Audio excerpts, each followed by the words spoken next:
ధర్మశాస్త్రం నందు ఆశ్చర్యమైన సంగతులను చూచినట్లు నా కన్నులు తెరువును. హల్లెలూయా. నేను నీ ధర్మశాస్త్రం నందు ఆశ్చర్యకరమైన సంగతులను చూచినట్లుగా నా కన్నులు తెరువును. అది ఇంకా కీర్తనలు 63:2. కీర్తనలు 63:2.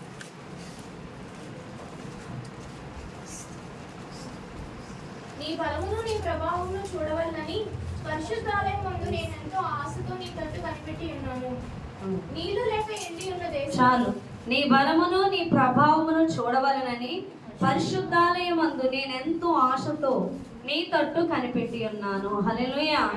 119 కీర్తన 18 కీర్తనాకారుడు అయినటువంటి కీర్తనాకారుడు ఏమని చెప్తున్నాడు? దావీదు, నేను నీ ధర్మశాస్త్రమునందు ఆశ్చర్యకరమైన సంగతులను చూచినట్లుగా నా కన్నులు తెరవమని కీర్తనాకారుడు మాట్లాడుతున్నాడు. అదేవిధంగా 63:2 ఏమని చెప్తున్నాడు? నీ బలమును నీ ప్రభావమును చూడవలనని పరిశుద్ధాలయమందు నేను ఎంతో ఆశతో నీ తట్టు కనిపెట్టుకొని ఉన్నాను. హల్లెలూయా. చూడండి, ఇక్కడ పరిశుద్ధాత్మ దేవుడు ద్వారా పలుకుతున్న మాటలు ఏంటంటే, మనం బైబిల్ నందు ఏం చూడాలంట? ఆశ్చర్యకరమైన సంగతులు చూసినట్లుగా నేత్రాలు తెరవమని అడగాలి. మన పని మీద మనం చదివేసుకోవడం కాదు, కానీ వాక్యములో దేవుని శక్తి చూడగలగాలి, ఆయన బలము చూడగలగాలి. ఏదో పుస్తకం చదివినట్లుగా బైబిల్ చదవడం కాదు. ఇది పరిశుద్ధ గ్రంథం, దేవుడు మాట్లాడుతున్నాడు. కాబట్టి నువ్వు ఈ మాటలను దేవుని యొక్క కార్యాలు చూడగలిగే విధంగా రిసీవ్ చేసుకోవాలి. అలా రిసీవ్ చేసుకోకుండా ఏదో తేలిగ్గా వాక్యం చదివినట్లు చదివేస్తారు. ఇది ఎంత తేలిగ్గా చూస్తున్నారో అంత తేలిగ్గా కూడా చెప్పిన మాటకి లోబడరు. నేను ఎగ్జాంపుల్ అంటాను, వాక్యం చదువుతున్నారంటే అని చెప్తారు. నీ ఎక్కడి నుంచి వస్తాయి అద్భుతాలు? వాక్యం చదవని మీకు ఎక్కడి నుంచి వస్తాయి అద్భుతాలు? ప్రార్థన చేయండి, ఎక్కడి నుంచి జరుగుతాయి? దావీదు కీర్తనకారుడు ఏమని అంటున్నాడంటే, నీ ధర్మశాస్త్రం నందు ఆశ్చర్యకరమైన సంగతులు చూచినట్లుగా. ఇదంతా మాట్లాడింది ఎవరు? దేవుడు మాట్లాడాడు. దేవుని మాటలోని శక్తిని, అద్భుతాలను, స్వస్థతలను, ఆశ్చర్యకార్యాలను చూడగలగాలి. అర్థమవుతుందో? ముందు మాటను గ్రహిస్తే అప్పుడు అద్భుతాన్ని చూస్తాం. ఒక ఎగ్జాంపుల్, ఒక మాట ఉంటుంది చూడండి. మత్తయి సువార్త 8:8.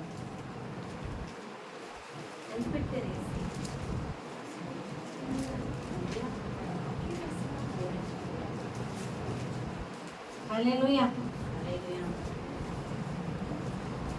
మత్తయి సువార్త 8:8 చూడండి. 8 కాదు, 5 నుంచి చదవండి.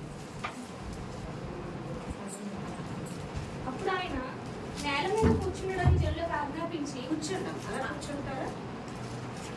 కింద కూర్చుంటారా? 8:5. ఆయన మీ వద్ద ఎన్ని రొట్టెలు ఉన్నవని వాక్యం తీయడం కూడా ప్రవేశించినప్పుడు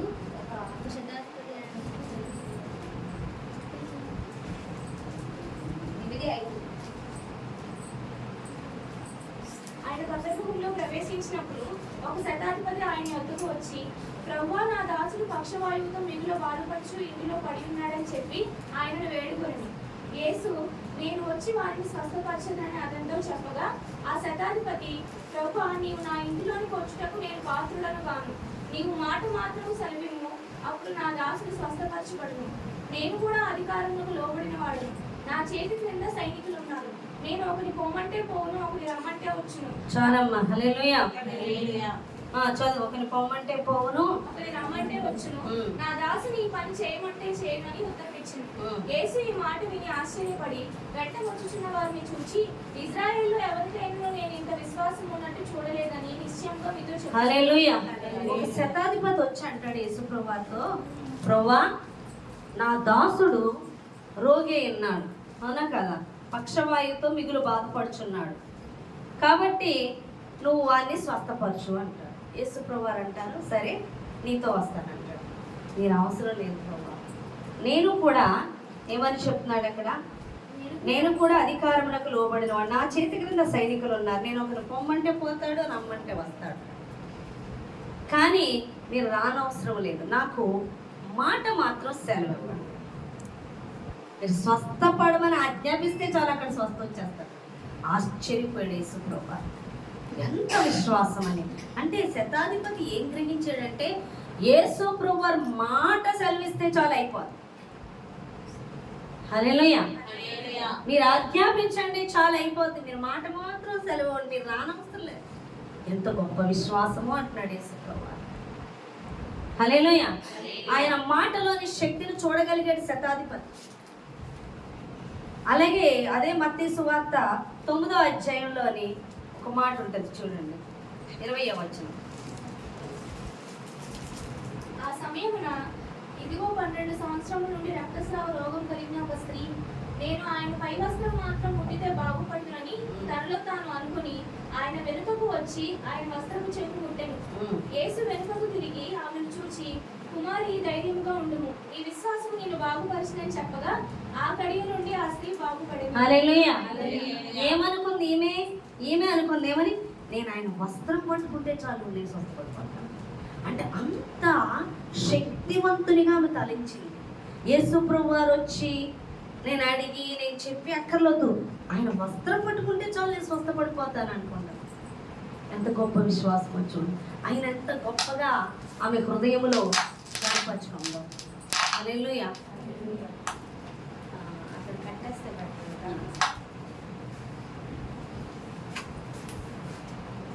హల్లెలూయా.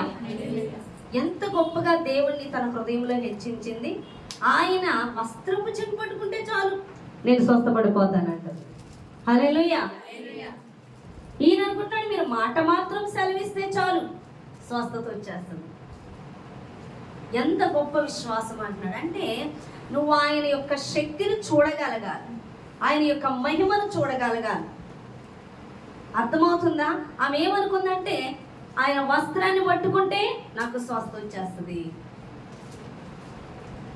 ఈరోజు మనం కూడా దేవుడు చాలా విషయాల్లో దేవుడు చేస్తాడు, విశ్వాసం ఉంచుతున్నాను అంటది. కానీ శాతాను అనేక విషయాల్లో మనల్ని అనుమానం పెడుతూ ఆ విశ్వాసాన్ని దొంగిలిస్తూ ఉంటుంది.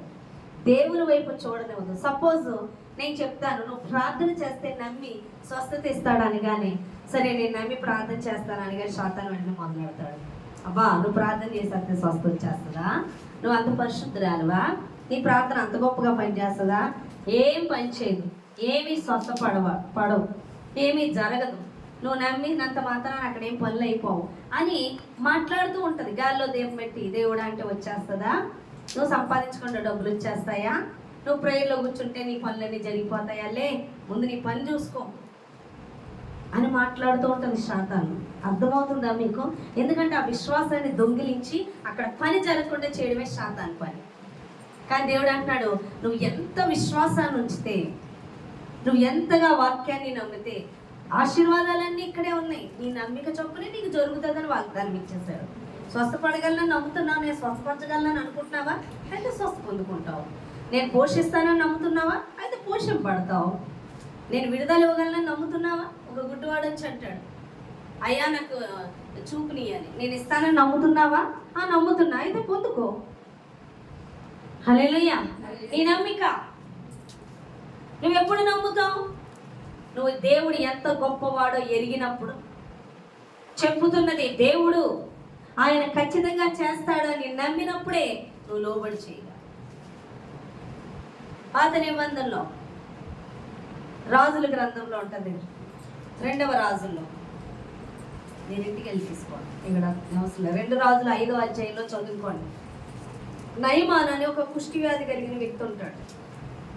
ఆ వ్యక్తికి ఒక ప్రవక్త దగ్గరికి వెళ్తే స్వస్థత వస్తుందని చెప్పినప్పుడు ఆయన ఎలీషా అనే ప్రవక్త దగ్గరికి వస్తాడు. వచ్చినప్పుడు ఎలీషా అంటాడు, యోర్దాను నదిలో 7 సార్లు మునవమంటాడు.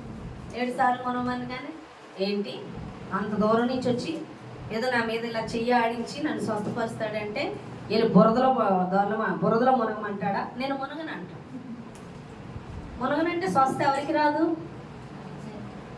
దాసుడు చెప్తాడు, ఏదైనా గొప్ప కార్యం చేయమంటే లోబడవా ఏంటి? అలాగే లోబడి, నీకు స్వస్థత కావాలంటే అని చెప్పినప్పుడు వెళ్ళి 6 సార్లు మునిగినా స్వస్థత రాలేదు, కానీ 7వసారి మునిగి లేవగానే స్వస్థత వచ్చింది. అయితే ఇప్పుడు యోర్దాను నదికి మహిమ చెల్లిందామా? కాదు. చెప్పిన మాటకి లోబడుతాం. ఎవరు లోబడట్లేదో వాళ్ళు గర్వాంధులు. సాతాను గర్వము చేతే పడిపోయింది. దేవుని మాట చెప్పింది చేయలేదు అంటే వాడు గర్వానికి దారిస్తున్నాడు. చెప్పింది చేయడము లోబడడం అని దేవుడు మాట్లాడుతున్నాడు. నీకు ఆశీర్వాదం ఎక్కడుందో తెలుసా? లోబడడంలో ఉంది. లోబడటంలో ఉందని ఆశీర్వాదం గ్రహించరు. నేనంటే ఇంటికి వెళ్ళి వాక్యం చదువు. ఇప్పుడు చదివితే ఏమైనా వచ్చేద్దా?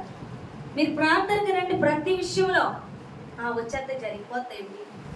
ఈరోజు బోర్డు పని ఉంది, అవునే కదా? ప్రేయర్కి రమ్మంటే ఏమంటారు? ఈరోజు పని ఉంది, ఈరోజు 1000 రూపాయలు కూలి పని ఉంది, ఈరోజు మానేస్తే ఎలా? ఈరోజే పెట్టారు, సర్లే ఈరోజు కుదరదు. మన దేవుడికి తెలుసు కదా నాకు పని ఉందని, మరి నాకు చాలా డబ్బులు అవసరం అని చెప్పి నీకు సెలవు ఇవ్వలేదనో, నీకు లేకపోతే ఏదో పని ఉందనో నువ్వు మానేస్తావు ఆ రోజు ప్రార్థన. కానీ ఎంత ఆశీర్వాదాన్ని కోల్పోతున్నావో నీకు తెలియట్లేదు. నువ్వు ఆ ప్రార్థనకి లోబడి రావడం వల్ల నువ్వు ఎంతో ఆశీర్వాదాన్ని పొందుకుంటున్నావు. నువ్వు రాకపోవడం వల్ల ఆ రోజు కూలి, ఆ రోజు డబ్బులు, ఆ రోజు పని అంటున్నావా, ఆ రోజు కూలి నువ్వు ఏ రోగానికో పోయొచ్చు, తర్వాత నీకు పని లేకపోవచ్చు, ఒక వారం రోజులు ఏ రోగం వచ్చి వాటికి ఖర్చు పెట్టచ్చు. అర్థమవుతుందా మీకు? ఆ విధంగా మనం నష్టపోతాం.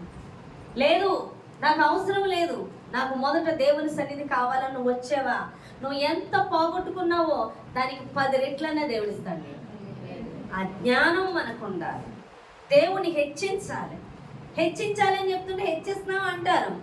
ఎలా చూపించాలి? క్రియల్లో చూపించాలి. నీకు ప్రార్థన పెట్టాడు దేవుడు. చాలా మంది కూడా ఆదివారాలు కూడా మానేస్తారు. ఎందుకు మానేస్తారు అంటే పని ఉంది, పని లేకపోతే వస్తారు. నీకు పని ఉంటే దేవుడు అవసరం లేదు, పని లేకపోతే దేవుడి దగ్గరికి వస్తావు. నీకు మాత్రం మరి పెద్ద మామూలు వ్యక్తి కాదుగా, మరి నీ కోసం మాత్రం దేవుడు అనే కార్యాలు చేసేయాలి. అది లోబడుట కాదు. లోబడుట అంటే దేవుడు ఏది చెప్పినా మనం లోబడి చేయాలి. ఎప్పుడైతే లోబడి చేస్తావో అందులోనే ఆశీర్వాదం ఉంది. యోర్దాను నదిలో వెళ్ళి స్నానం చేయమంటే యోర్దాను నదిలో ఏదో మహిమ ఉందని కాదు, అక్కడ దేవుని ఆజ్ఞకు లోబడ్డాడు, స్వస్థత పొందుకున్నాడు. అనుకుంది ఆయన వస్త్రపు చెంగు. నిజమే, ఆయన వస్త్రపు చెంగులో కూడా మహిమ ఉంటుంది. ఆయన వస్త్రపు చెంగుని కూడా మహిమపరుస్తుంది. ఆయన వస్త్రపు చెంగు ముట్టుకుంటే చాలు నాకు స్వస్థత వస్తుంది. ఈయన అన్నాడు, నువ్వు మాట సెలవిస్తే చాలు స్వస్థత వచ్చేస్తుంది. ఎంతగా దేవుణ్ణి విశ్వసిస్తున్నారో ఆయన మాటలో ఉన్న శక్తిని గ్రహించాడు. ఆయన వస్త్రములో ఉన్న మహిమను ఆమె చూడగలిగింది. నయమాను లోబడుటలో ఉన్న ఆశీర్వాదాన్ని చూడగలిగాడు. హల్లెలూయా. దేవుడు సేవకుల ద్వారా చెప్పిస్తుంటాడు, వెళ్ళి వాక్యం చదవండి, ఈ రోజు నుంచి ప్రార్థన చేయండి. నువ్వు వెళుతూ ఉంటావు, అమ్మో ఈరోజు వాక్యం చదవమన్నా, చదువుతాను నేను అని నువ్వు లోబడి తీసి చదివితే చాలు. నా బిడ్డ ఎంత చక్కగా లోబడ్డాడు. ఆ లోబడటంలో దేవుడు మురిసిపోతాడు. ఈ సన్నిధికి రండి రేపటి నుంచి అనగానే, అమ్మో దేవుడు రమ్మనమని చెప్తున్నాడు అని నీకు ఎంత పనున్నా, ఎంత ఇంపార్టెంట్ అన్నా వదిలేసి నువ్వు గబగబా సన్నిధికి వచ్చానుకో, దేవుడు చూస్తాడు. నా బిడ్డ తనకి ఎంత ఇంపార్టెంట్ అయిందన్నా సరే వదిలేసి లోబడి ఉందని అక్కడే దేవుడు ఆశీర్వాదం ఇచ్చేస్తాడు. చాలా మంది ఈరోజు ఆశీర్వాదాలు పోగొట్టుకోవడానికి గల కారణం ఏంటంటే లోబడక, చెప్పింది చేయక. ఎందుకు చేయట్లేదంటే విశ్వాసం వచ్చట్లేదు. వాక్యం చదవడంలో ఏముంది, ప్రార్థన చేయడంలో ఏముంది, చేస్తూనే ఉన్నాగా, ఎప్పుడును చదువుతూనే ఉన్నాగా, ఏమొచ్చిందేంటి అని అనుకుంటూ ఉంటారు. గిన్నెడు చల్లనీళ్ళు ఇచ్చినా దాని ప్రతిఫలం పోగొట్టుకోరని దేవుడు మాట్లాడుతున్నాడు. నువ్వు లోబడుటలోనే గొప్ప ఆశీర్వాదం ఉందని నువ్వు తెలుసుకోలేకపోతున్నావు. నాకు దేవుడు ఇచ్చిన మహాకృప ఏంటంటే, నీ సేవకుల దగ్గరికి వచ్చినప్పుడు ఏది చెప్పినా వెంటనే చేసేదాన్ని. ఇక ఆలస్యం లేదు, ఏది చెప్పినది కానీ చేసేదాన్ని. ఎంత త్వరగా చేసేదాన్నో అంత త్వరగా కూడా ఆశీర్వాదము నేను చూసేదాన్ని. ఈరోజు నేను అడుగుతాను, చర్చికి రండి వారం అంటే ఈ అని అవుతారు. కానీ పలానా పనులు అవ్వలేదు, ప్రే చేయండి అని. ఎందుకు అవ్వట్లేదు? నువ్వు లోబడట్లేదు. నువ్వు లోబడి అంటే వాళ్ళకి అర్థం కాదు. ఏంటి నేను చర్చికి రావడంలో దీవెన పొందేసుకోవడం ఏంటి? చర్చికి రాకపోయినంత మాత్రాన నేను దీవెన పొందుకోనా? నాకు పని ఉంది కదా, నాకు దేవుడు ఉన్నాడు మనసులో ఉన్నాడుగా, ఎందుకు జరగదు అనుకుంటారు. జరగవు, లోబడాలి. సన్నిధికి రమ్మన్నారా, రా. నీకు అద్భుతం జరగాలని అడిగితే అక్కడ ప్రార్థన ఏం చేసుకుంటే అద్భుతం జరగాలి యేసునామములో అడుగుచున్నా అయిపోయింది అనుకొని వెళ్తాము. నీకు అద్భుతం జరగాల, మందిరానికి రా వచ్చి చూపించు, ఖచ్చితంగా అద్భుతం చూస్తాం. హల్లెలూయా. సేవకులు ఒక విషయం నువ్వు ఏదైనా చెప్పినప్పుడు దానికోసం ప్రార్థన చేస్తే చాలన్న దాని మీద కాన్సన్ట్రేషన్ పెడతావు కాదు, ఆయన మీద విశ్వాసం ఉంచి నువ్వు కదలాలని దేవుడు మాట్లాడుతున్నాడు. శతాధిపతి దేని మీద విశ్వాసం ఉంచాలి? నువ్వు వచ్చి ఇలా చెయ్యేసి నెత్తి మీద ప్రార్థన చేస్తే స్వస్థత రావాలి నా దాసుడికి, నువ్వు రా అన్నాడా? నువ్వు మాట సెలవి చాలు, స్వస్థ వచ్చేస్తుంది. ఈ రోగం కలిగిన స్త్రీ వెళ్ళి నా బాధ అంతా చెప్పుకోవాలి, అప్పుడు ఆయన నాకు ప్రార్థన చేయాలప్పుడు తాగాలనుకుంది. రక్తస్రావ రోగం కలిగిన స్త్రీ లేదు, వస్త్రపు చెక్కు ముట్టుకుంటే చాలు నేను స్వస్థపడిపోతాను. వెళ్ళి ఆమె ఆయన అంత గొప్పగా హెచ్చించి ఆయన అంత మహిమపరిచింది కాబట్టి వెళ్ళి వస్త్రం చెక్కు ముట్టగానే స్వస్థ వచ్చేసింది. ఈరోజు నువ్వు వాక్యం చదవమనగానే ఒక పుస్తకం తీసినట్టు చదువుతున్నావేమో, తేలిగ్గా ఏం చదవాలి, ఇందులో ఏముంది, చదివితే ఆశీర్వాదం వచ్చేస్తుంది అనుకుంటున్నావేమో. అమ్మో, వాక్యం చదవమన్నాడు దేవుడు, నన్ను ఇక్కడి నుంచి వాక్యం చదవమని ఆజ్ఞాపించాడు. నువ్వు వెళ్ళి గబగబా వాక్యం చదవడం రోజుకి చేస్తున్నానుకో, దేవుడి కార్యం మొదలు పెడతాడు. నువ్వు ఎప్పుడైతే దేవుడు చెప్పింది వెంటనే చేస్తావు, భూమిలో విత్తనం నాటినట్టే అది ఏదో ఒక రోజు 3 రోజులకో 4 రోజులకో మొలకొస్తుంది, అవునే కాదా? అది ఎదుగుతుంది, అది ఫలిస్తుంది. హల్లెలూయా. నువ్వు చెప్పింది వినకండి, అలాగే చెప్తారులే, నాకు ఎక్కడ కుదురుతుంది, ఖాళీగా ఉన్నప్పుడు చేద్దాంలే, అక్కడే ఆశీర్వాదం కోల్పోయావు. చర్చికి రమ్మంటే నాకు ఎక్కడ కుదురుతుంది, నాకు పనులు ఉన్నాయి, పోయింది ఆశీర్వాదం. నువ్వు ఆ రోజు ప్రేయర్ మానేసి తెచ్చుకున్నది ఎంతే, కానీ నువ్వు పోగొట్టుకున్నది ఎంత? కానీ నువ్వు సన్నిధికి వచ్చి నువ్వు పోగొట్టుకున్నది ఎంతే, కానీ నువ్వు పొందుకున్నది ఎంత అవుతుంది? ఈ విషయాలు ఎవరికి తెలియదు. ఎన్ని ఆశీర్వాదాలు కోల్పోతున్నారో చర్చిలకు వచ్చి.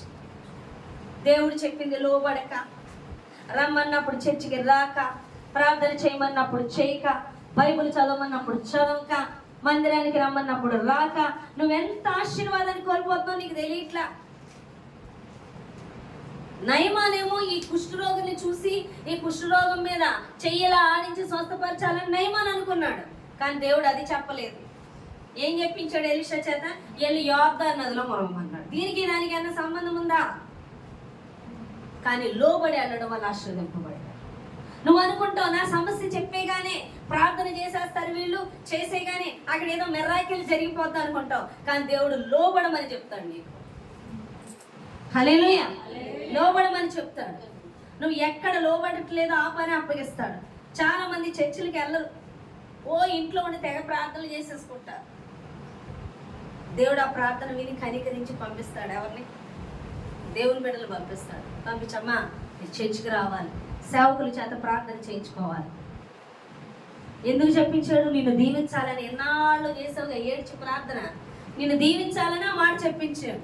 అయినా మనం లోబడం, అయినా మనం రావు, అందుకే ఆశీర్వాదాన్ని కోల్పోతాం.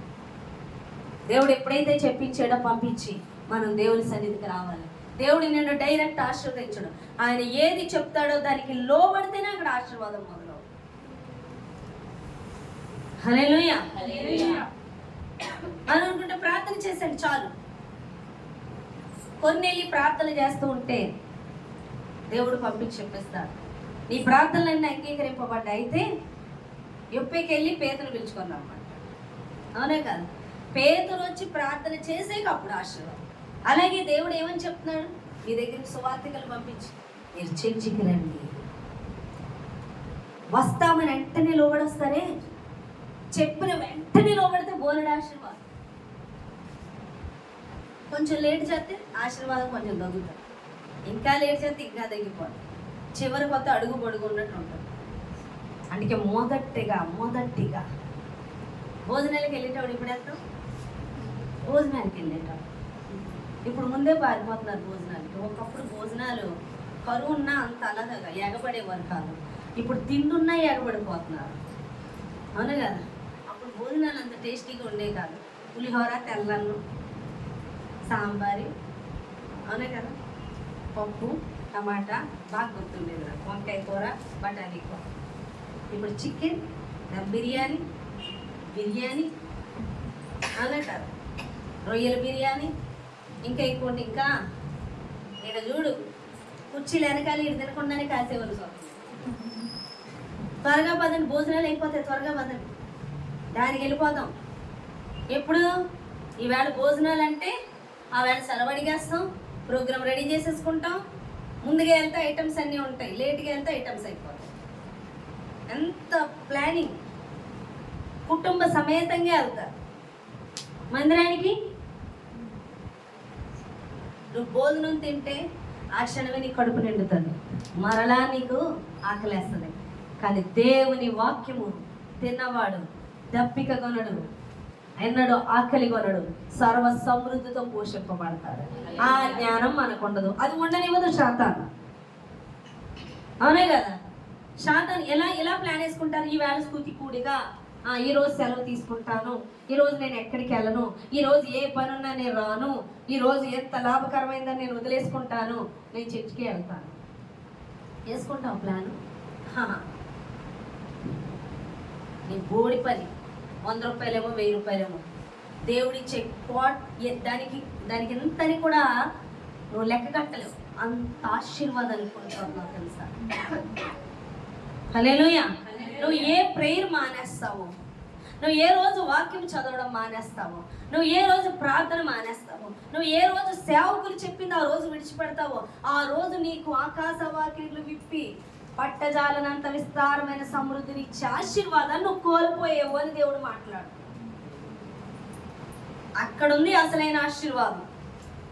నాకు వాక్యం తెలుసు, నాకు ఇప్పుడు కుదరదు లేదులే, నాకు ఖాళీగా ఉన్నప్పుడు చదువుతాను, ఆ వేళ ఇవ్వాల్సిన ఆశీర్వాదం నువ్వు కోల్పోయావు.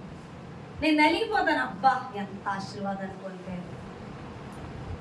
కొంతమందికి అద్భుతాలు చూడలేరు, ఆశ్చర్యకార్యాలు చూడలేరు, ఎందుకంటే లోబడక. నీ కర్మను అనుకుంటాను నేను, అంతే. వాక్యం చదివితే అసలు లోబడుట, అందులో మందిరానికి వస్తే ఆశీర్వాదం ఏంటి? లోబడుట. ప్రతి ప్రార్థనకి అటెండ్ అవ్వండి, ఈ కార్యాలు గొప్పగా చూస్తారని చెప్పి. హల్లెలూయా. చాలా మంది ఇదే నెగ్లెక్ట్ చేస్తూ ఉంటారు. నువ్వెంత ప్రార్థన చేస్తే ఎందుకు లోబడకపోతే? నయమాన్ అంత దూరం నుంచి వచ్చాడు కానీ తాను అనుకున్న విధానంలో స్వస్థపరచాలనుకుంటున్నాడు. అది గర్వానికి సూచన. నయమానికి తగ్గింపు కావాలి, గర్వంతో వచ్చిన రోగం అది. కాబట్టి వెళ్ళి యోర్దాను నదిలో మునగమని చెప్తున్నాడు. బురద నీరే, తగ్గింపు కావాలి. తన అహంకారంతో నిండిపోయి ఉన్నాడు. నువ్వు తగ్గించుకోవడం వల్ల నీ విషయంలో ఎక్కడ అపవాది నిన్ను గర్వానికి లోని చేస్తుందో, నువ్వు లోబడితే అక్కడ అపవాదిని ఎదిరించిన వ్యక్తి అవుతావు, ఆశీర్వాదంతో నింపబడతావు.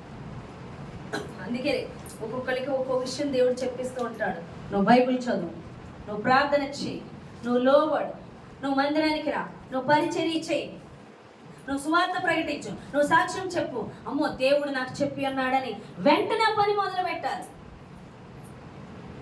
అప్పుడు ఆశీర్వాదం చూస్తావు, దేవుడికి ఆనందం చూస్తావు. అంటారు చదువుతాం, ముందు అద్భుతం చేయండి, ముందు అద్భుతం చేయండి, అప్పుడు వాక్యం చదువుతాం, ముందు అద్భుతం జరగని అప్పుడు మందిరానికి వస్తాం. అసలు అలా వస్తేనే లోబడి అప్పుడే జరుగుతుందని దేవుడు మాట్లాడుతున్నాడు. హల్లెలూయా. నీకు అర్థమైంది ఆ వాక్యం? ఎంతమందికి అర్థమైంది? ఎంతమందికి అర్థమైంది? నీవు ఈరోజు అనేక ఆశీర్వాదాలు కోల్పోవడానికి గల కారణం దేవుడి యొక్క మాటలో నువ్వు శక్తిని గ్రహించట్లేదు.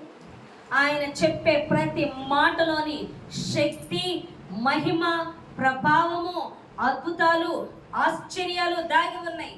అందుకే అంటున్నాడు కీర్తనకారుడు, నీ మహిమను నీ ప్రభావమును చూడవలెనని నేను ఆశపడుచున్నాను. దేవుని మహిమ గల కార్యాలు, అద్భుత కార్యాలు చూచినట్లుగా మీరు లోబడాలి. దేవుడు నేను చాలా ప్రార్థన చేస్తున్నాను, ప్రభా సంఘం కదలట్లేదు, ఆత్మలు కదలట్లేదు, మరలా ఆగిపోయింది, ఎక్కడికక్కడ ఆగిపోయాయి, ఎవరూ కదలట్లేదు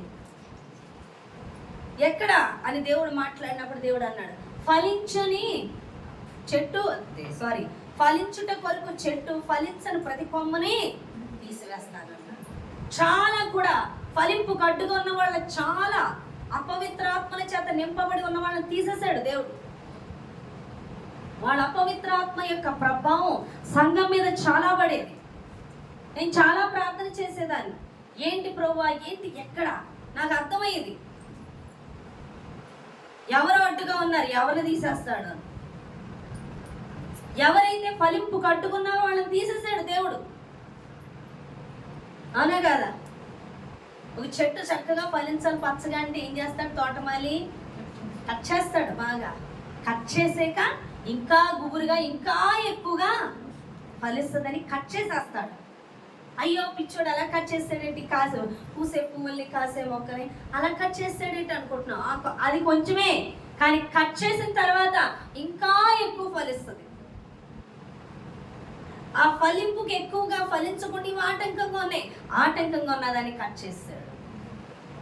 నేను అడిగి ప్రార్థన చేసి నలిగిపోయేదాన్ని, ఇలా ఆగిపోకూడదు, ఏంటో ఏం కదలిక లేకుండా ఆగిపోయింది. చాలా రోజులు బాధపడిపోయేదాన్ని, ఏంటి కదలట్లేదు, పరిచర్య కదలట్లేదని. అడ్డుగా ఉన్న వాటిని తీసి పాడేశాడు దేవుడు. హల్లెలూయా. ఇక ఫలించేయి ఇంకా ఫలించాలని వాటిలో పనికిరాని తీగలను తీసివేట కొరకు దేవుడు ఒకటే మాట చెప్పాడు, స్తుతించడం మొదలు పెట్టమన్నాడు. విశ్వాసంతో స్తుతించాలి, ప్రతి ఒక్కరూ స్తుతించాలి. ఎంత ఎక్కువగా ఉదయకాలం లేసి ప్రతి ఒక్కరు స్తుతిలో పాల్గొంటున్నారో దేవుడు డోర్స్ ఓపెన్ చేయడం మొదలు పెట్టాడు. అనేక చోట్ల డోర్స్ ఓపెన్ చేసేసాడు. హల్లెలూయా. విస్తారంగా ఓపెన్ చేసేసాడు దేవుడు. ఎందుకు అంటే లోబడి వెంటనే దేవుడు ఏది తీసేస్తున్నాడో దేవునికి అప్పగించి వదిలేస్తా, నీ చిత్తం ఏదైతే అది జరిగించమని. ఇక దేవుడు స్తుతించడం మొదలు పెట్టమన్నాడు. ఎప్పుడైతే అందరూ స్తుతించడం మొదలు పెట్టా వెంటనే నేను స్టార్ట్ చేశాను. ఏదైతే చెప్తాడో ఆ స్థుతిలో ఇంకేం సెర్చ్ చేసుకోవాలి, ఇంకెలా మొదలు పెట్టాలో, ఏది చెప్తాడో అదే చేసేస్తూ వెళ్ళిపోతాను. వాళ్ళు ఆశీర్వాదం పొందుకుంటున్నారు, కానీ వెటకారంగా చూస్తారు. అవునా కదా? వెటకారంగా. జెంట్స్కి మరీ చెప్తున్నా, జెంట్స్ ఏమి మా పని కాదు, మీ పని, మీరు చేసుకోండి, మీ చాలా పెద్ద పని. నువ్వే ఎక్కువ స్తుతించాలి, నువ్వే ఎక్కువ మోకరించాలి, నువ్వే ఎక్కువ ప్రార్థన చేయాలి. అది వాళ్ళ పని కాదు. నువ్వే తిండి మాత్రం అలాగే వదిలేస్తున్నారా? మనం తింటలేదా? జెంట్స్ తింటలేదా? చెప్పండి. అన కదా? చాలా మంది కుటుంబాల్లో భార్యలే లెగిసి ప్రార్థన, భర్తలు చేయరు. భక్తి చేసుకేదో పిచ్చిది చేసుకుంటుందిలే. వీళ్ళు మాత్రం తమ బలం, తమ శక్తి, తమ జ్ఞానం అన్నమాట. దావీదు పిచ్చోడు, మోషే పిచ్చోడు, యేసు ప్రభువు పిచ్చోడు, అంతేగా లెక్క. ఎక్కువ ప్రార్థించే వ్యక్తిగా నువ్వు ఉండాలని దేవుడు మాట్లాడుతున్నాడు. స్తుతించే వ్యక్తిగా ఉండాలి, దేవునికి లోబడాలి. నువ్వు ఎంత లోబడతావో, రెండిట్లు ఉంటాయి, రెండిట్లు కలిసి నడుస్తున్నప్పుడే బండి కదులుతుంది. ఒక ఎత్తు ముందుకు వెళ్తుంది, ఒక ఎత్తు వెనక్కుండిపోతే ఆ బండి కదులుతుందా? భార్యాభర్తలు ఇద్దరు కూడా ప్రార్థించేవారుగా ఉండాలి, స్తుతించేవారుగా ఉండాలి. చెప్పిన ప్రతి మాటకి దేవునికి లోబడాలి. నేను పడుకుంటా, నేనేంటా, నువ్వు వెళ్ళి చేసుకో, నేను మాత్రం దురాత్మలకి చోటించుకుంటూ ఉంటా, నేనేమో దురాత్మలకి ఆలయంగా ఉంటా, నువ్వు దేవునికి ఆలయంగా ఉంటావని చెప్తావా? ప్రతి ఒక్కరు కూడా దేవుడు చెప్పిన దానికి లోబడాలి. చాలా మందికి నేను ఆశీర్వాదం దేవుడు ఇస్తానంటున్నాడు, లోబడి చర్చికి రా. ఫస్ట్ చర్చికి రా, ముందు నువ్వు అక్కడ లోబడి చాలు. నిన్ను చర్చికే రానివ్వకుండా శాతాన్ని నెగ్గేస్తుంది అంతే నీ బతుక్కి. నేను శాతాన్ని ఎక్కడో వాడగొట్టలేదు, సింపుల్. నేను చర్చికి రానివ్వట్లేదు అంతే, నేను వాక్యం చదవనట్లేదు అంతే, నేను ప్రార్థన చేయనట్లేదు అంతే. నీకు రావాల్సిన ఆశీర్వాదాలన్నీ అక్కడే ఉన్నాయి. నువ్వు అనుకుంటాం, ఏంటి ప్రభా, ఏంటి రావట్లేదు. ఏది చెప్పారో దైవజనులు అది నిన్ను చీనవకుండా ఆపింది అంటే నీకు అక్కడే అర్థమైపోవాలి ఎంత ఆశీర్వాదం కోల్పోయావు. నేను పట్టుదలతో చెప్తాను, చేయండి, అది ముందు అది చెయ్యండి, అప్పుడు ఆశీర్వాదం ఎందుకు రాదో నేను చెప్తాను. హల్లెలూయా. ఎంత ఓడిపోతున్నారు ఈరోజు జనం. స్తుతి కూడికి రమ్మంటే రాలేకపోతున్నారు, ప్రార్థనలకు రమ్మంటే రాలేకపోతున్నారు, బైబిల్ చదవమంటే చదవలేకపోతున్నారు, సువార్త పరిచయం చేయమంటే చేయలేకపోతున్నారు, ప్రతి ప్రేయర్కి రమ్మంటే రాలేకపోతున్నారు, దేవుని పరిచయంలో పాల్పొంపులు. కారణం ఏంటో తెలుసా? నిన్ను అపవాదం ఆపుతున్నాడు. అక్కడ నువ్వు ఎంత కోల్పోతున్నావో నీకే తెలియట్లేదు. లోబడు, చెయ్యి, ఆశీర్వాదం ఒప్పుతాడు. చేయమన్నాడు వెళ్ళి నయమాన్ని 7 సార్లు మొరమన్నాడు, మునిగాడు, వచ్చేసింది స్వస్థ. ఆమె వస్త్రపు చెంగు ముట్టుకుంటే చాలు, వచ్చేసింది స్వస్థత. దేవుడు ఏది చెప్పినా వెంటనే లోబడు, దానికి తగిన ఫలం ఖచ్చితంగా నువ్వు పొందుకుంటావు. దేవుడు మొదట కొద్దిగా చెప్తాడు. ఎప్పుడైతే ఆ కొద్దిగా లోబడంలో ఆశీర్వాదం చూస్తావో నీకు ఇంకా విశ్వాసం ఎక్కువ ఉంది. ఇంకొంచెం ఎక్కువ చెప్తాడు, ఇంకా నువ్వు అందరూ ఆశీర్వాదం చూస్తున్నప్పుడు ఇంకా విశ్వాసం అధికమవుతుంది. అలాగ నువ్వు మెట్లు ఎక్కుతావు. నువ్వు మొదట చెప్పిందే చెయ్యు. ఈ చిన్న చిన్న విషయాల్లో లోబడు, కొండకెళ్తావు నువ్వు ప్లాన్ ఏకంగా. నువ్వు అంత పెద్ద ఆశీర్వాదం పొందుకోవాలంటే నువ్వు విశ్వాసపు లోతుల్లోకి వెళుతూ ఉండాలి. చిన్న చిన్న విషయాల్లో లోబడమనగానే లోబడుతుంటే ఆశీర్వాదం చూసినప్పుడు పెద్ద పెద్ద విషయాల్లో కూడా నువ్వు ఇంకా లోబడతావని దేవుడు మాట్లాడు. హల్లెలూయా. నాకు దేవుడు చిన్న చిన్న విషయాల్లో దేవుడు పోషించాడు. ప్రభు ఇది దీవించు, అది దీవించు, అది ఇది అని అడిగితే ఇచ్చాడు. తర్వాత జాబ్ మేనేజర్ కలిసింది, పోషిస్తానని దేవుడు మాట్లాడు. నాకు అదే చెప్పాడు, నీకు పోషణగా కావాలి, నేను పోషిస్తాను, ముందు నా పని తీరాను అన్నాను దేవుడు. నిన్న సిస్టర్ గారు కళ చెప్పారు. ఏం కళ అంటే, ఆవిడంట రేషన్ షాప్కి వెళ్ళిందంట. వాళ్ళ అమ్మగారు రేషన్ షాప్ దగ్గర కూర్చున్నాడు, చాలా పెద్దలైనండి, వండలేక ఇంటికి వచ్చేసారు. వాళ్ళ నాన్నగారు బోల్డ్ ఆడ అవసరాలు, వాళ్ళ ఇంట్లో అవసరమైన అన్ని సరుకులు తెచ్చి ఉంచాడు. నువ్వు అక్కడ తీసుకోలేదు కదమ్మా, నేను తెచ్చాను. నీ ప్రయాస ఏమో కానీ నువ్వు దేవుని కొరకు విడిచిపెడితే, దేవుని పని చూసుకుంటే నీ కాళ్ళ దగ్గర ప్రతి ఆశీర్వాదం వస్తుంది. ఆ విషయం నీకు తెలియక ఆ విషయం. ఈ రోజు పనికి వెళ్ళిపోతావు, 1000 రూపాయలు వచ్చి మానేసుకుంటావా? ప్రార్థనకి వెళ్తే ఏమవుతుంది? దారి ఖర్చులో 100, కానుకో 100, ఎందుకు వచ్చిన ఖర్చు అనుకుంటాం. కానీ ఇందులో ఎంత ఆశీర్వాదం ఉందో నీకేం తెలుసు. హల్లెలూయా. ఇందులో ఎంత ఆశీర్వాదం. నీకు 1000 రూపాయలు రావడం చూసుకుంటున్నావు, నీకు ఆ వారం అంతా పని ఆపేయచ్చు సాతాను. ఈ వారంలో నువ్వు రాక ఆ 1000 రూపాయలకి ఏ 5000 నీకు ఏ రోగానికో పోయవలసి వస్తుంది. కానీ గ్రహింపు ఉండదు. అమ్మో ఆ 1000 తెచ్చుకున్నాను కాబట్టి ఈ రోజు హాస్పిటల్కి వెళ్ళడానికి, ఆ ఇంజక్షన్ చేయించుకోవడానికి డబ్బులు ఉన్నాయి అనుకుంటావు. పిచ్చిమాలో సాతాను కూడా అదే చెప్తుంది. చూసావా, నేను చర్చికి వెళ్తే 1000 ఉండే కాదు. ఈరోజు నువ్వు చర్చికి వెళ్ళకుండా 1000 రూపాయలు తెచ్చుకోవడం వల్ల ఈరోజు హాస్పిటల్కి వెళ్ళి నువ్వు చూపించుకున్నావు. చూసా ఎంత బాగా ఉన్నాయి డబ్బులు అని చూపిస్తుంది. సాతాను చెప్తుంది, అసలు రోగం ఎందుకు వస్తుంది? ఆ వారం నీకు పని ఎందుకు? రోగం రావడం వల్ల 4 రోజులు సెలవు పెడతావా లేదా? నీకు రోగం ఎందుకు వస్తుంది? నీ డబ్బులు ఎందుకు పోతాయి? హల్లెలూయా. ఈ ఆలోచన ఉండదు మనుషులకి. అమ్మో దేవుడి సన్నిధికి వెళ్తాయి, ఈరోజు ఈ పని పోతుంది, ఈ డబ్బులు వెళ్ళి. చాలా మంది అలాగే ఒక వ్యక్తికి చాలా డబ్బులు లేకపోతే దేవుడు పోషించడం మొదలు పెట్టాడు. ప్రభువా నీ సన్నిధికి వస్తాను ప్రతి ఆదివారం, నేను నీకు దశమ భాగాలు ఇస్తాను, ప్రతి దానికి లోపడ్డాడంట. విస్తరింపజేస్తాడంట తన బిజినెస్. ఇక విస్తరింపబడ్డాక ఇంకెక్కడి దాకా వెళ్ళిపోయాడంటే ఆ సండే కూడా బిజీ అయిపోయాడు. సండే కూడా బిజీ అయిపోతే దేవుడు చూస్తున్నాడు, లాభాన్ని వదులుకొని సన్నిధికి వస్తాడా రాడని. రావట్లా. ఎలాంటి స్థితికి వెళ్ళిపోయాడంటే సండే ఒకళ్ళు వజ్రాలు కొనడానికి వస్తారంట, 3 లక్షలు వస్తాయంట ఆ రోజు. వాళ్ళ కోసం వజ్రాలు పట్టుకొని వెయిట్ చేస్తున్నాడంట. సండే మానేసి వచ్చేది రానే చక్కగా వజ్రాలు చూసుకున్నారు, తీసుకున్నారు, చంపేసి వెళ్ళిపోయారు. ప్రాణాలే పోగొట్టుకున్నాడు. అపవాదిగాడు అలాగే వచ్చి పొందుతాడు. సంపాదించుకోవడానికి నువ్వు ఉండాలిగా. నువ్వు ఉండాలంటే దేవుని సన్నిధికి రావాలి, నువ్వు లోబడాలి.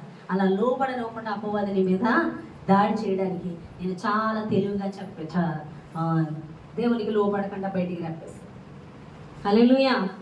కాబట్టి దినాన్ని దేవుడు చెప్తున్న మాట ఏంటంటే, శతాధిపతి దేవుని మాటలో ఉన్న శక్తిని గ్రహించి నువ్వు మాట సెలవి అయ్యా చాలా స్వస్థపరచబడిపోతాడు. ఎంత విశ్వాసం అన్నాడు. నయమాను లోబడక గర్వించినప్పుడు, లోబడమనేది తన యొక్క సేవకులు చెప్పినప్పుడు, లోబడినప్పుడు యోర్దాను నదికి కాదు మహిమ, ఆ లోబడడంలో చెప్పిన మాటలో స్వస్థతను పొందుకున్నాడు. ఈరోజు ఎన్నో విషయాల్లో దేవుడు నిన్ను లోబడమంటున్నాడు, నిన్ను దీవించాలని లోబడమంటున్నాడు. అసలు దేవుడు వచ్చిందే దీవించడానికి. నువ్వు చర్చికి వచ్చినా నువ్వెందుకు దీవించబట్లే? అసలు దేవుడు నమ్ముకుంటాను ఎందుకు దీవించబట్లంటే ఎక్కడ నిన్ను లోబడమని చెప్తున్నాడో అక్కడ నిన్ను లోబడనివ్వకుండా అపవాది నిన్ను ఆటంకపరుస్తుంటే నువ్వు చాలా తేలిగ్గా తీసుకుంటున్నావు, కానీ అక్కడ బోలెడు ఆశీర్వాదం శాతాను దొంగిలించేస్తుంది. ఎక్కడ దేవుడు లోబడమన్నాడు అక్కడ పరిస్థితి క్రిటికల్గా ఉంటుంది, లోబడని పరిస్థితి ఉంటుంది. అయినప్పటికీ దేవుడు చెప్తున్నాడని నమ్మి లోబడ్డావా గొప్ప ఆశీర్వాదం చూస్తావు. హల్లెలూయా. అది చాలా మందికి తెలియదు. దేవుడు అన్నాడు, నీ జాబ్ కాదు నేను పోషిస్తాను, నా సువార్త చెప్పు. లోబడ్డాను, నాకేమన్నా తక్కువైందా? నాకేమన్నా తక్కువైందా? లేదు, లేదనే చెప్తాను నేను. హల్లెలూయా. నన్ను ఏది చేయమంటున్నాడో దేవుడి దగ్గరికి వచ్చిన కొత్తలోనే నేను చేయడం మొదలు పెట్టేశాను. వెంటనే ఓసారి మేము కాలనీలో ఒక ఇంట్లో ప్రేయర్ పెట్టేవాడు. అలా పెట్టినప్పుడు ఓసారి మమ్మీ గారు అక్కడికి వచ్చి అన్నారు, నేను అక్కడ నడిపిస్తాను, నువ్వు సీతలపేటకి వెళ్ళి అన్నారు. సీతలపేటలో చెప్పన్నారు. అప్పటికి నేను కాలనీకి వెళ్ళలేదు, సీతలపేటలోనే ఉన్నా. సరే చెప్పాక ఆ మమ్మీ గారు పెట్టారు. మా వారికి చెప్పారంట, అతను చెప్పలేదు నాకు. సాయంత్రం అని కూడా దగ్గర 3-4 టైం అయ్యి చెప్పలేదు. మమ్మీ గారు అన్నారంట, ప్రేయర్ అయిపోయి కాళ్ళు వెళ్తూ జ్యోతి నా రూమ్లో పెట్టొద్దని చెప్పు, వేరేగా రూమ్ తీసేసుకొని అర్జెంట్గా ప్రేయర్ పెట్టండి, అక్కడ డిస్టర్బెన్స్ స్పిరిట్ ఉంది, చాలా డిస్టర్బ్ అవుతుంది అని చెప్పారండి. 4 గంటలు ఇప్పుడు చెప్తున్నావా అని అంతే. వెంటనే నేను బయలుదేరిపోయి ఆ రోజు సాయంత్రం వెళ్ళి చూడటం మొదలు పెట్టాను.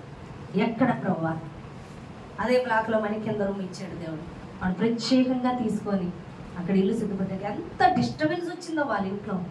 దేవుడు ఇందుకే నన్ను తప్పించాడని వెంటనే నేను లోపడిపోయాను. మమ్మీ గారు అయితే ఎప్పుడు సికింద్రాబాద్ వెళ్ళినా, విజయవాడ సికింద్రాబాద్ నుంచి పిఠాపురం నుంచి సికింద్రాబాద్ వెళ్ళినప్పుడు నాకు ఫోన్ చేస్తారు. ఎప్పుడు వెళ్ళినా నేను ఇక్కడ భోజనం రెడీ చేసి నేను మధ్యలో అందించేస్తాను మమ్మీ గారికి. అయితే ఎప్పుడు వెళ్తున్నా మమ్మీ గారు నాకు చెప్తారు.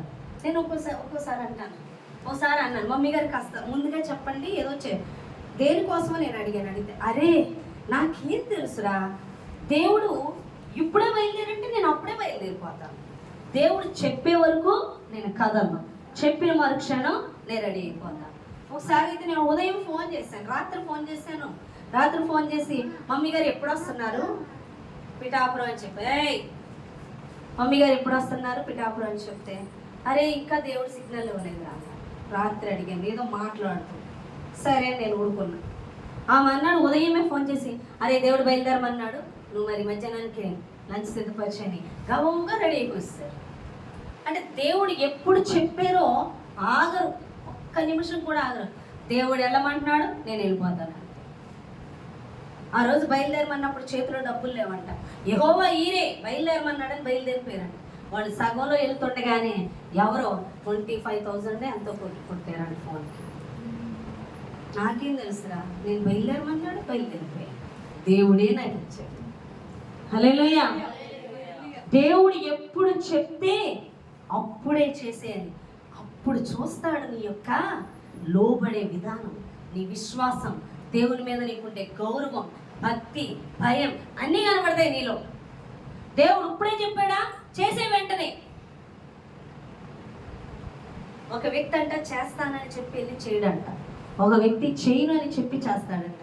ఇందులో ఎవరు కరెక్ట్ అయిన వ్యక్తులు అని అడిగితే, చేస్తానని చేయనోడే తప్పుడు వ్యక్తి, చేయనని చెప్పి మనసు మార్చుకొని చేసినోడే దేవుని ఎన్నికలో ఉంటాడని దేవుడు మాట్లాడు. చర్చికి వస్తాను, వస్తాను రాను, వాకి చదవరు. వీళ్ళు నమ్మదగిన వాళ్ళు కాదు. దేవుడు చెప్పాడా, సేవకులు చెప్పారా, అది చేసే వరకు నిద్రపోని తను ఉన్నదా, వాళ్ళు నమ్మకమైన వ్యక్తులు దేవునికి. హల్లెలూయా. రోజు నువ్వు నీ ఇల్లు పెంట గొప్పగా ఉండడానికి, నువ్వు ఆశీర్వదింపబడకపోవడం కాదు. ఏంటి అని నువ్వేం తీక్షణంగా ఆలోచించక్కర్లేదు. నువ్వు లోబడే వ్యక్తివి కాదు. లోబడే వ్యక్తి కింద తలోపుతావు కానీ చెయ్యు. నువ్వు చేసే వ్యక్తివైతే నీ ఇంటి నిండా ఆశీర్వాదాలే దేవుడు మాట్లాడుతున్నాడు. నీ బాహ్య పనుల కన్నా, నువ్వు మనుషులతో నీకుండే రిలేషన్స్ కన్నా, నీ సొంత పనుల కన్నా దేవుని పని వెంటనే చేసే వ్యక్తివా, నీ ఇల్లు సర్వ సమృద్ధితో పోషింపబడుతుంది. నువ్వెక్కడికి వెళ్ళినా ఆశీర్వదింపబడతావు. నువ్వు ఎందులో ఉన్న ఆశీర్వదింపబడతావు. నువ్వు దేవుడిది చెప్పింది పక్కన పెట్టి నీ విషయాలు చేసుకుంటున్నావా, దరిద్రత నీ చుట్టూనే ఉంటుందని దేవుడు మాట్లాడుతున్నాడు. హల్లెలూయా. అందుకే లోబడని వ్యక్తులు, లోబడే వ్యక్తులు. నేను అంటాను, పలానా వాళ్ళ దగ్గరికి వెళ్ళి ప్రేర్ చేసా అంటే ఏం చెప్పొద్దు, వాక్యం చదవమను, మందిరానికి రమ్మను. వాళ్ళు వచ్చేవాళ్ళు అయ్యండి, లోబడే వాళ్ళు అయ్యండి. చెప్తుంటే లోబడుతున్నారా? స్వస్థత కోసం మనం అంతా దొర్లేకల్లో దానికి వచ్చేస్తుంది వెంటనే స్వస్థత. అది లోబడాలని హృదయమా? అలాగే చెప్తారు లేని వాక్యం చదవకుండా, ప్రార్థన చేయకుండా, మందిరానికి రాకుండా, బయటికి వెళ్ళి లోకం మీద దృష్టి పెడతారా? అలా ఆశీర్వాదం ఉండదు. చెప్పినది వెళ్ళి లోబడి చేసారా ఆశీర్వాదం. అందుకే చెప్పండి, వాక్యం చదవమని చెప్పండి, మందిరానికి రమ్మని చెప్పండి, లోబడమని చెప్పండి. ఆ లోబడుటలోనే ఆశీర్వాదం ఉంటుంది. హల్లెలూయా. అదే చెప్పమని దేవుడు చెప్తాడు, నేను అదే చెప్తా. అర్థమైందా? కాబట్టి ఇక్కడ దేవుడు చెప్తున్న మాట, శతాధిపతి దేవుని యొక్క మాట మీద నమ్మకం మంచి ఉన్నాడు, శక్తి చూసి ఉన్నాడు. ఆ యొక్క సారెపత స్త్రీకి దేవుడు ఏమని చెప్పాడు? ఏలియాకి, వెళ్ళి సారెపత స్త్రీ దగ్గరికి వెళ్ళి నిన్ను ఆమెను కూడా పోషిస్తాను అని చెప్పిన వెంటనే బయలుదేరిపోయాడు. చెప్పిన వెంటనే ఆమె మొదట అప్పం ఇచ్చింది. ఆ రోజుతో పిండి అయిపోతుంది, ఆ రోజుతో చచ్చిపోతారు. అంటే ఆ రోజుతో ఇంక పిండి అయిపోతుంది. ఇక పిండి లేనప్పుడు ఇంకేం చేస్తారు? కొద్ది రోజులు బతుకుతారు, చేస్తారు. హల్లెలూయా. వింటున్నారమ్మా? వినాలి. హల్లెలూయా. సారెపత స్త్రీ దగ్గరికి వెళ్ళారు, ఆమె కరువు తినాలని. ఏలియా కూడా కరువే. ఏలియానేమని చెప్పాడు? కేరీతో ఆ దగ్గరికి వెళ్ళుండు, నేను ఆహారం పంపిస్తానన్నాడు. కాకులతో ఆహారం పంపించాడు. అక్కడ ఆ వాగు దగ్గర తాగాడు, ఇంకా అది ఎండిపోయింది. ఇప్పుడు సారెపత స్త్రీకి దగ్గరికి వెళ్ళి నేను అక్కడ ఆజ్ఞాపించాను అన్నాడు. అక్కడికి వెళ్ళి చూస్తే ఆవిడ ఏం చేసింది? రోజు రోజుకి కొంచెం పిండి దాచుకొని దాచుకొని దాచుకొని బతుకుతూ వస్తున్నారు కొడుకును ఆవిడని. ఇంకా ఆ రోజుతో పిండి అయిపోతుంది, 2 అప్పాలే అవుతాయంట తల్లికి కొడుకి. ఇప్పుడు వచ్చి అంటున్నాడు ఏలియా, నాకు ఒక అప్పవి అన్నాడు. మంచిలు ఇమ్మన్నాడు. తేడానికి వెళ్తే నాకు ఒక అప్ప ఆ చేతితో తీసుకున్నాడు. అయ్యా, మా ఇద్దరికి 2 అప్పాలే ఉన్నాయి, నాకు నా కొడుక్కి. నీకు ఒకటి వేసేస్తే ఇంక చెరుకు ముక్క తినాలి, ఈ రోజుతో అయిపోద్ది అంటే అయిపోద్ది. అయినను నీ మాట చొప్పున తెస్తానని లోబడి లేచి. అవునగా ఈరోజు దేవుడికి మొదటిగా తీసిమ్మన్నాను. ఏమంటారు? ముందు నాకే జాలేదు, ముందు లెక్కలన్నీ చూసుకొని నాకే లేవు, నేనేమిస్తాను. అయినను దేవుడికి అయినను మొదట అప్పం తెచ్చి ఇచ్చింది, తిన్నాడు. అంతే. వెళ్ళి చూస్తేనంట పిండి ఒదిగిందంట, గుడ్డిలో నూనె పెరిగిందంట. మళ్ళీ ఆ మర్నాడు వేసుకున్నారంట ముగ్గురు. మళ్ళీ వెళ్ళి చూస్తే మళ్ళీ పెరిగింది. అక్కడ ఏమైంది? దేవుడికి ఇస్తే ఇస్తాడా? లోబడడం. హల్లెలూయా. దేవుని మాటకి లోబడింది అక్కడ సారెపత స్త్రీ. మొదటి అప్పం ఇమ్మంటే అమ్మో అని తన కడుపు కోసం చూడలేదు, తన బిడ్డ కడుపు కోసం చూడలేదు, మాటకి లోబడిచ్చింది. ఈరోజు నీ దగ్గర ఎక్కువ ఉంటే ఇవ్వడం కాదు, నువ్వు తినేదే ఉంటే అదే నువ్వు దేవునికి మొదటిగా తీసే, ఆయనకి లోబడ్డమని. ఆ లోబడ్డంలో ఆశీర్వాదం ఉంటుందని దేవుడు మాట్లాడు. దశంభాగాలు ఇస్తే దేవుడు దీవిస్తాడా? దశంభాగాలు ఇస్తే దేవుడు దీవిస్తాడా అని కాదు. ఈ దశంభాగం ఎవరికి కావాలి? నువ్వు అక్కడ లోబడ్డలో నువ్వు ఆశీర్వదింపబడు. హల్లెలూయా. ఏం తీయమంటున్నాడో దేవుడు, నువ్వు దేవునికి లోబడి 100% తీసిన ఎడల ఆశీర్వాదాన్ని అందులో హెచ్చుగా చూస్తావని దేవుడు మాట్లాడుతున్నాడు. ఆమె అప్పు ఇచ్చింది, తన కుటుంబం కరువు దినాలు పూర్తయ్యే వరకు కూడా పోషింపబడింది. హల్లెలూయా. కాబట్టి నువ్వు లోబడుటలో ఆశీర్వాదం ఉంది. నువ్వు ఎప్పుడు లోబడతావు? ఆయన వాక్యాన్ని, ఆయన శక్తిని గ్రహించినప్పుడు లోబడతావు. నువ్వు ఆయన వాక్యాన్ని, ఆయన శక్తిని, ఆయన్ను గ్రహించలేనప్పుడు నీకు ఇది ఒక పుస్తకం కింద కనపడుతుంది. కానీ ఆయన శక్తిని, ఆయన మహిమను నువ్వు గ్రహించినప్పుడు నువ్వు లోబడుటలో గొప్ప ఆశీర్వాదాలు నువ్వు చూస్తావని దేవుడు మాట్లాడు. హల్లెలూయా. ఎంతమందికి అర్థమైంది? ఈరోజు ఎన్ని విషయాల్లో మనం లోబడకుండా దేవుని ఆశీర్వాదాన్ని కోల్పోయామో ఆలోచించుకో. దేవుడు మన చోటికి వెళ్ళక, రమ్మన్న చోటికి రాక, ప్రార్థనకు అటెండ్ అవ్వక, ప్రార్థనలు చేయక, పరిచర్య చేయక, సువార్త చెప్పక, వాక్యమును చదవక, అవునా కాదా? సన్నిధికి రాక, మందిరానికి సేవకులు చెప్తుంటే ఎంత చెప్పినా వినక, నువ్వు ఎంత చెప్తే దేవుడికి వినవో అంత శాపము నీ మీదకి వస్తుంది. దేవుడు చెప్పింది చేస్తే ఆశీర్వాదం, దేవుడు చెప్పింది చేయక నీ ఆలోచనలు, నీ తలంపులు చేస్తే శాపం. చాలా మంది ఈరోజు చేసేది ఏంటో తెలుసా? సేవ పరిచయం విశ్వాసులే కానీ ఎవరైనా నువ్వు ఒక ప్లాన్ గీసేస్తావు. నీకు ఏ ఆశీర్వాదం కావాలో, నువ్వు ఎలా ఉండాలో, నీ కుటుంబం ఎలా ఉండాలో, నీ పిల్లలకి ఎలా ఆశీర్వాదం, అన్నీ నువ్వే ప్లాన్ గీసేసి ఇది వేస్తావు అన్నమాట దేవుడి సన్నిధిలో. ఇది పెట్టండి ప్రేయర్లో మీరు కూడా, నేను పెడతాను. అవసరమైతే ఉపవాసం ఉండి కూడా ప్రేయర్ చేసేస్తాను దేవుడు ఇచ్చేయాలని. నువ్వు అన్నది చేయడానికి దేవుడు లేడు. దేవుడు చెప్పింది చేస్తే నీకు ఏది కొదువో ఆ కొదువు లేకుండా దేవుడు తీసేస్తాడు. హల్లెలూయా. నీకే తెలీదు నీకేది కావాలో. నువ్వు ఆశ్చర్యపో రీతిలో సమృద్ధిస్తాడు. నువ్వు ఒకటి ప్లాన్ గీసుకొని ఇది చెయ్యి, ప్రార్థన చేసి ఇది చెయ్యండి మీరు ప్రార్థన, ఇది దేవుడు చెయ్యాలని చెయ్యండి కాదు. దేవుని చిత్తంలో ఉన్నది అడగాలి. దేవుడిని అడిగినప్పుడు నేను దేనికి దేవుడు లోబడమన్నాడు, అది లోబడాలి. మనం లోబడి ఏమీ చెయ్యం. ప్రార్థన చేశాను జరగదు. ఒక్కటి కూడా చాలా మంది ఒక్క విషయానికి కూడా లోబడకుండా ప్రార్థన చేసే వారికి ఏమీ జరగదు. లోబడుతూ ఉంటేనే, చెప్పింది చేస్తూ ఉంటేనే, ఆయన మాటకు లోబడి భయపడి చేస్తూ ఉంటేనే ప్రతి ఆశీర్వాదం చూస్తానని దేవుడు మాట్లాడు. నేను ఆశీర్వాదాలు చూడడానికి కారణం చెప్పింది ప్రతిదీ నేను చేసుకుంటూ వచ్చానండి. నాకు డబ్బులు కావాలంటే డబ్బుల నిమిత్తం నేను జాబులకి ప్రయత్నాలు చేయలేదు. దేవుడు చెప్పమన్నది చేశాను. దేవుడు నాకు ఏ విధంగా ఇవ్వాలో ఇస్తాను. అదేవిధంగా నేను ఏ విషయాలకు లోబడమంటున్నాడు దానికి లోబడు, ఖచ్చితంగా నువ్వు ఆశీర్వదింపబడతావని దేవుడు మాట్లాడు. దేవుడు చెప్పింది చేయకముందు దేవుడు చేయమనండి. అప్పుడు నేను ఇది చేస్తానులే, నాకు ఇప్పుడు మనసు లేదు, ఇప్పుడు సమయం లేదు, ఇప్పుడు వాక్యం చదవడానికి, ఇప్పుడు సన్నిధికి రావడానికి, ముందు అది చేసేయండి అంటే నేను యోర్దాను నదిలో తర్వాత మునుగుతానులే, నన్ను వచ్చి ముందు దీవించేయమనండి, నన్ను అభిషేకించేయమనండి, స్వస్థత పొందించుకోవాలి, స్వస్థత వచ్చేలా చేయమనండి అని అడిగాడా? కుదరదు. అక్కడ ఏమన్నాడు?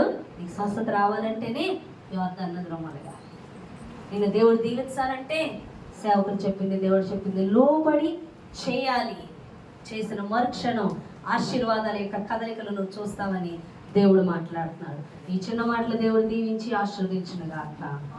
ఆమేన్. ప్రార్థన చేద్దామండి వాక్యం.